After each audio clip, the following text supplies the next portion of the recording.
Si este informe tuviera que ser publicado en mi propia Inglaterra, tendría que arriesgarme a explicar, en una pequeña introducción, que todos los personajes son ficticios.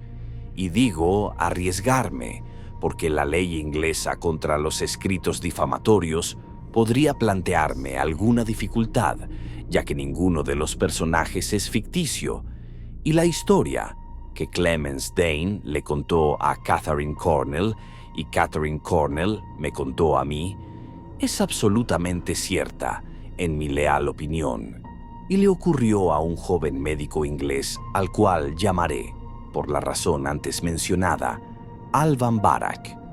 Este es el relato de una aventura que hasta hoy nadie ha contado y que le sucedió hace 2 años, con ocasión de un viaje que hizo a Kent para visitar a un viejo amigo, al cual llamaré Ellery Cazalet, que pasaba la mayoría de sus días en los campos de golf y la mayoría de sus noches preguntándose cómo evitaría la ruina definitiva de su casa solariega, a la cual había contribuido de un modo deplorable. La casa en cuestión era un edificio de estilo Tudor, de tejados rojizos que brillaban al sol. En su alta torre, una bronca campana había estado esparciendo el sonido de las horas como monedas, desde que Enrique VIII era un jovenzuelo de cabellos rojos. En su interior, Cazalet solo podía permitirse mantener a una pareja de decrépitos sirvientes, y el jardín, en otros tiempos espléndido, crecía ahora a su antojo bajo los cuidados de un solo jardinero. Creo que puedo arriesgarme a dar el verdadero nombre del jardinero, ya que ninguno de los que pudiera inventar tendría un tono tan apropiado. Se llamaba John Scripter y era ayudado, de cuando en cuando, por su viejo y lunático padre, que en sus intervalos de lucidez era sacado de su encierro en el desván de la casa para que desplegara su extravagante habilidad en el recorte de los arbustos del jardín. El doctor Barak visitaba a su amigo cuando podía, con la promesa de unas buenas partidas de golf, largas noches de exquisito silencio y un par de excelentes fantasmas si a su imaginación así le placía. Era característico de su humor, más bien pesado, que al escribir para fijar una fecha, se dirigiera a Cazalet en The Reeps, Sevenoaks, Kent. Cuando llegaba, su anfitrión siempre estaba ausente y no se sabía a qué hora regresaría. Barak tenía que cenar solo, bueno, con la única compañía de un ceñudo perro, y no esperaba al dueño de la casa. Su dormitorio, situado en la planta baja, estaba bellamente entrepañado desde el suelo hasta el techo, pero alguna ignorante ama de llaves de la época de Jorge IV había estropeado aquel hermoso trabajo de carpintería, cubriéndolo con una capa de barniz negro. La dote aportada por una de las esposas Cazalet de la época Malva había sido invertida en unos cuantos cuartos de baño de color vino, y uno de ellos había reemplazado a un pequeño armario de oración que en otros tiempos se abría en el dormitorio ocupado por el doctor. Había un solo candelabro para leer, pero la luz de la luna llena penetraba a través de las ventanas.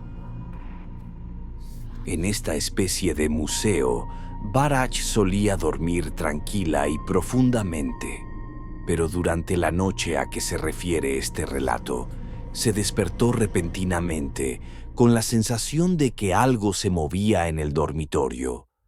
Le costó un poco localizar el movimiento, pero al final, gracias a la débil claridad de la luna, consiguió divisar una silueta de forma humana que parecía estar sentada en una silla junto a la puerta de la habitación. Lo que se movía era una mano, o, mejor dicho, todo un brazo, que subía y bajaba a intervalos casi regulares. Al principio, Barak no pudo reconocer el gesto, pero luego lo identificó como el movimiento del brazo de una mujer que estuviera bordando. En un momento determinado, el movimiento se interrumpía, como si la aguja tropezara con un material resistente, para seguir después su ascenso y descenso normales. Para el intrigado huésped, aquella resultaba la actividad menos amenazadora atribuible a un fantasma, pero a pesar de todo, lo único que se le ocurrió fue salir de aquella habitación lo antes posible. Su cerebro efectuó un rápido reconocimiento. La puerta que daba al vestíbulo quedaba descartada, ya que el brazo se movía junto a ella.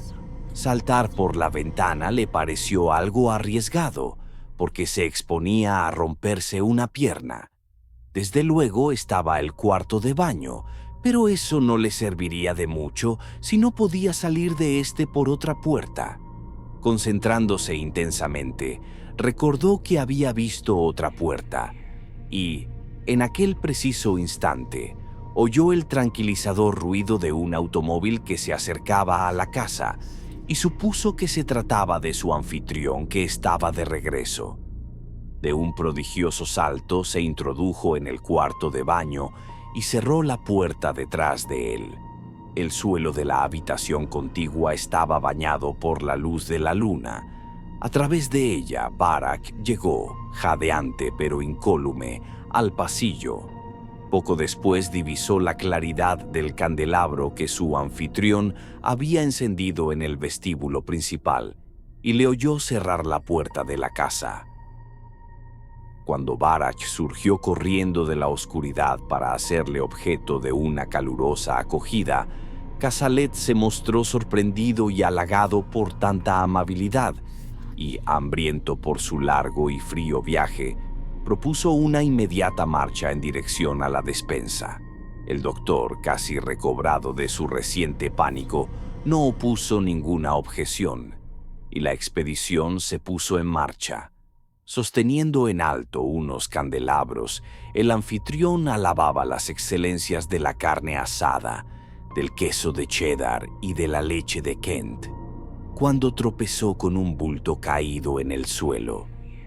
Profiriendo maldiciones en contra de la vieja cocinera que siempre dejaba algo al paso, se inclinó para ver de qué se trataba en esta ocasión y dejó escapar un silbido de asombro. El doctor se inclinó a su vez, y los dos hombres vieron algo que no olvidarían mientras vivieran. Era el cuerpo de la cocinera, solo el cuerpo. La cabeza había desaparecido. En el suelo, a su lado, había un hacha ensangrentada.